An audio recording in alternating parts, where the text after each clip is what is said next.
All right. So we're gonna go Windows 10 Enterprise LOTC or whatever LTSC IoT. It won't even shut down. I don't know if it has anything to do with that. Pissing me off. Just shut down, dude. Seriously. Holy moly. Way too much crap, dude. So now I gotta try and get it to boot from the thing. I gotta try and recognize the right drive so that I don't screw up one of my other drives. Then you go into there's 3 hard drives in here, and 2 of them are almost the same, so I want to be really careful not to screw them up. I'm not seeing my drive. It's gonna have to be this one, I guess.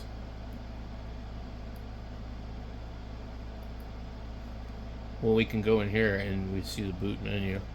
So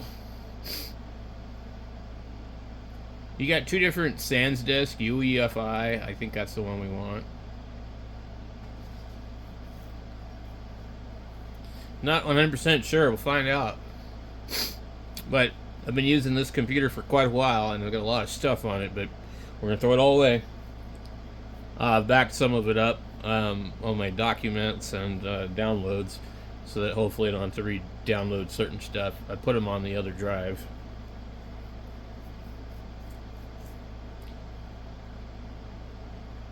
Now, what I've noticed with this Windows 10 disk is sometimes you get like errors and lines and funky stuff in between the display when you try and load it, and it'll just look really weird. So I'm only going to show you guys parts of the process here, just because. And then you can purchase a product key. So there's a couple places you can buy a product key. You can run it without one for a while, and then I don't know what they do.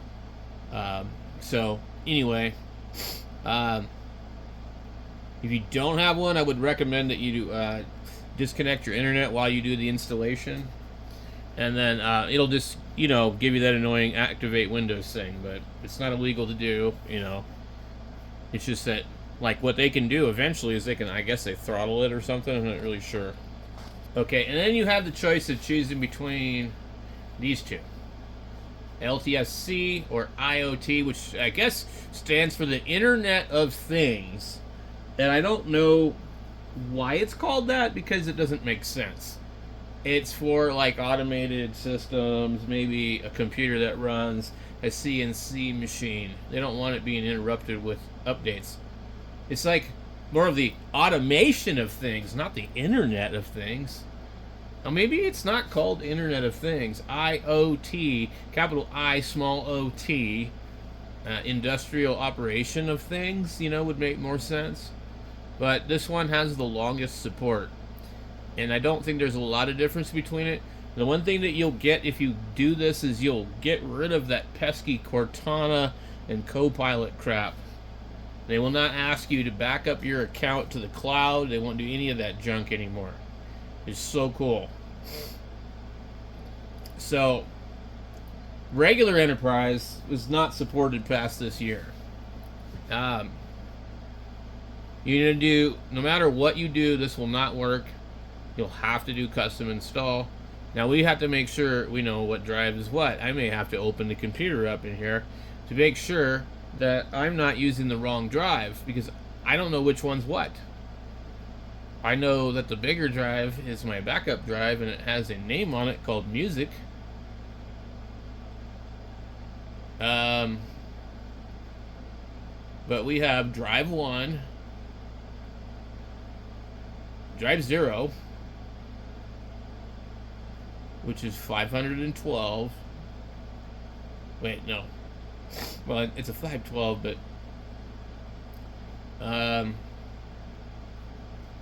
we have drive 2,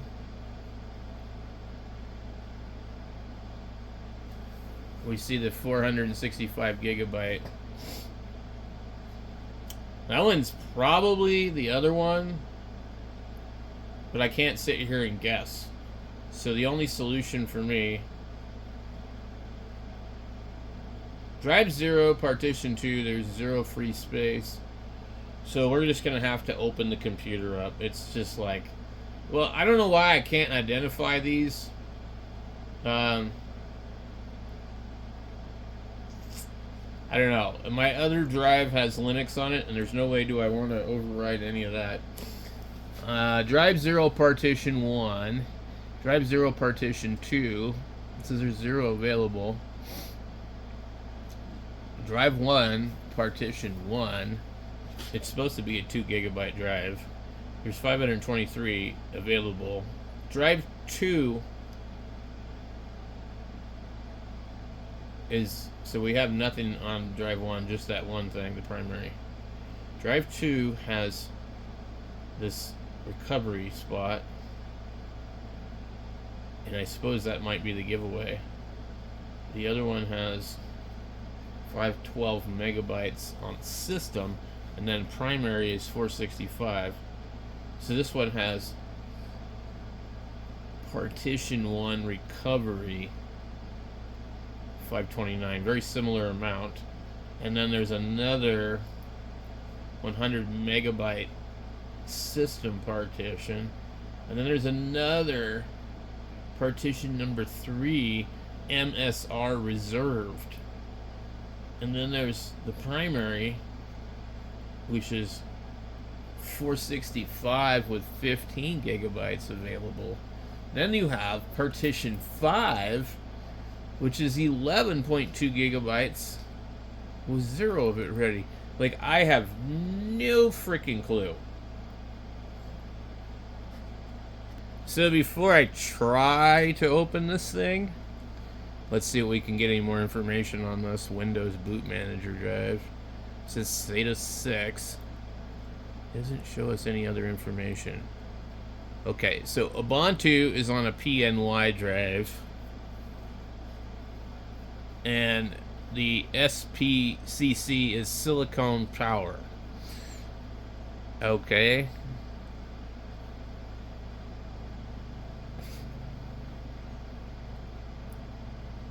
So if we can figure out what one is SATA 6 when we do our thing. The thing is, I really don't want to lift this TV up off of here, open the case, and get in there and unplug this thing and do all this crap, you know? So the 500 gigabyte drive is SATA 3, and it's broken down into 2 drives. Or there's 2.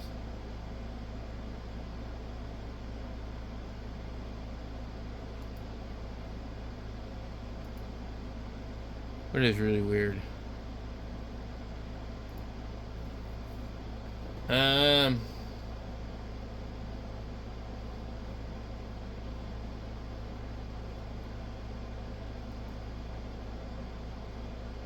me see. It's not giving me a lot of information here. It shows the size of this one, 476. Okay, let's see what we got here. Okay. So the PNY is 4769638. And then apparently there's another SATA 5. That's going to be the big one. So the first drive we're seeing is the PNY, then the other one, and then the silicone power, which is 488386.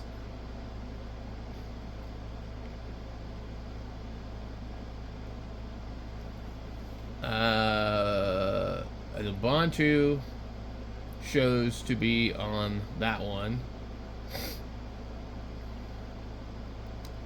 And I don't know what the SATA 4 is. Probably just whatever. And then the Windows Boot Manager. God, this is a pain. I'm gonna have to open it up. I don't want to keep doing this. I'm wasting time at this point. So, yeah, we gotta open it up. It's like, God So what I need to do now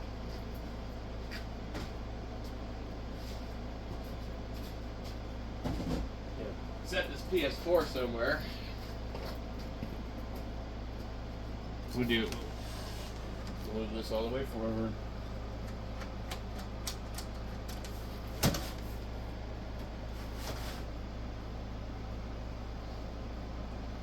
How far back? I can't even go back all the way.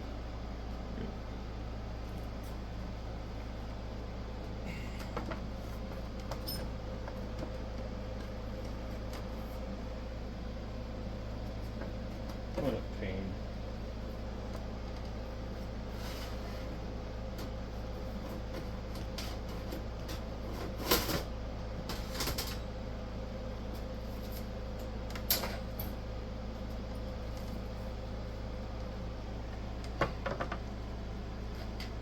Okay, which one was Windows?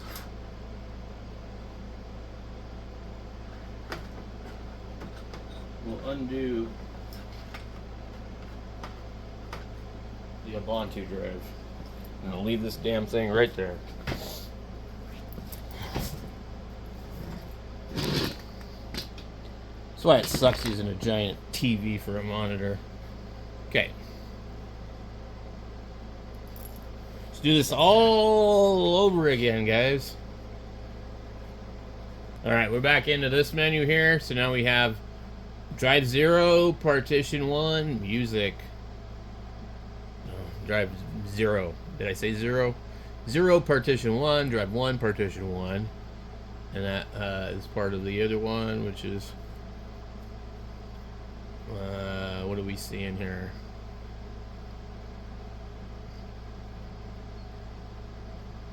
Drive 1. Now, I'm wondering, should I have the drive hooked up when I do this? Or should I not? Because it's disconnected right now. So basically you have 0 and 1. And all these crazy extra things belong to the other one. Now, I'm going to try something. I haven't tried this before. I'm going to get in there and I'm going to hook up the other drive and I'm going to click refresh. I just want to see what it will do. All I've done is I've disconnected the SATA.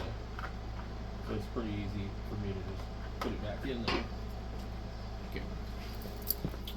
Okay. Because what I've run into was problems by having drives disconnected when you install Windows.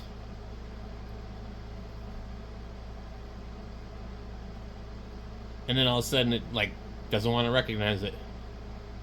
Okay, so drive 0 is the big one. Drive 1. Okay, so drive 3 is going to be our Linux.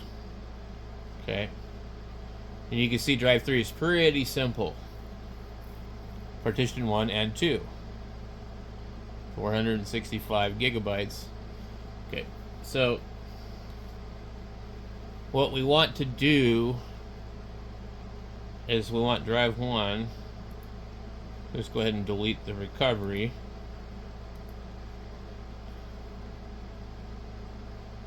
Okay. Drive 1, delete. And this is just how I do it. Drive 1, partition, delete. I don't want extra stuff on here because it just gets confusing. Delete. Windows will make like a ton of partitions and recoveries, and so now we have drive 1, 476 gigabytes of unallocated space. And then we'll just click that one, highlight it, and then click next. And then we'll just wait. Getting files ready. Ooh, 94%, 95, 96. It's pretty slow. 97. It doesn't move real fast. 98, 100%. Now it does. Installing the features, installing updates, and then it'll be finishing up eventually. All right, there we go. it's restarting. How long does that take? 5 seconds.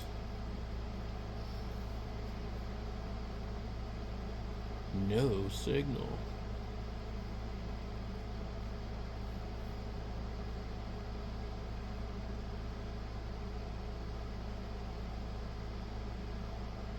This is gonna take a minute.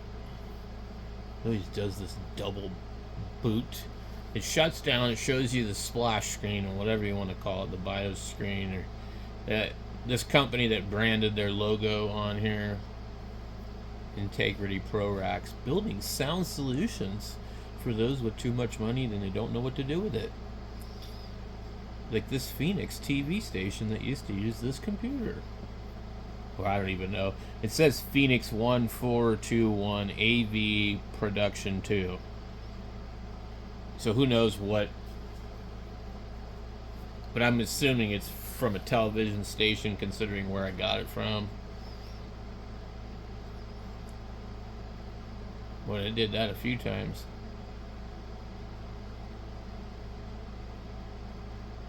And then again. So I don't really see it do that the other times that I've used it to reinstall. It just did it once and then, you know, came to this screen. But that's kind of weird how that did it a bunch of times. I'm just kind of filming it in real time to just kind of let you see how long it took. Okay, so I leave mine disconnected. So until you buy a key or whatever. Also, I don't want any of this. I don't want them. I don't want an account. So if you do this the wrong way, they are going to try and ask you to log in with an account. So when you don't have internet, you won't ask you to use a Microsoft account. So it's one way to avoid that. You see where it says account? You don't want an account. I want it to be local only. So we'll make a name for this. This is the i7 6700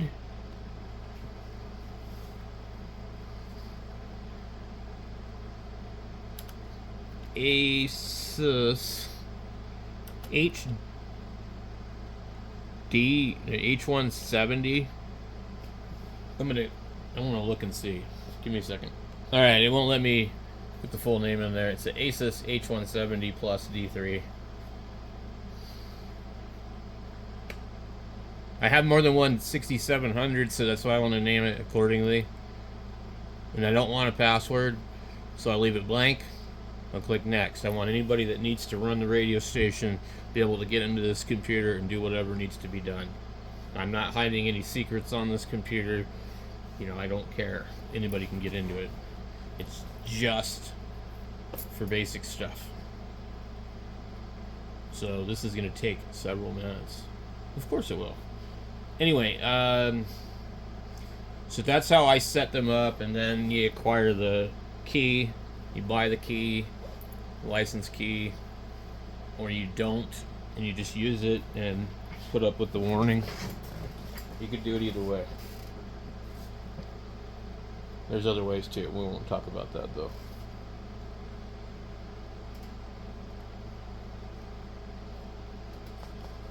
That was actually pretty quick.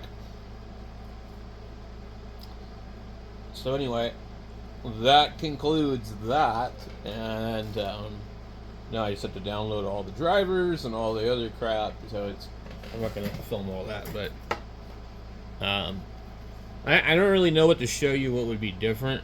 Let me see here. But you won't have this Cortana crap in here. It's really nice. Everything's going to be pretty much the same. You go into system. You're going to have a little bit of a different window there.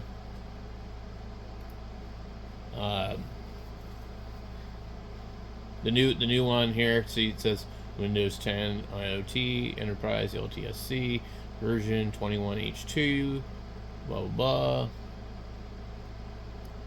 blah. But it just ends up being a lot smoother of a Windows experience and not all the BS. Thanks for watching, guys.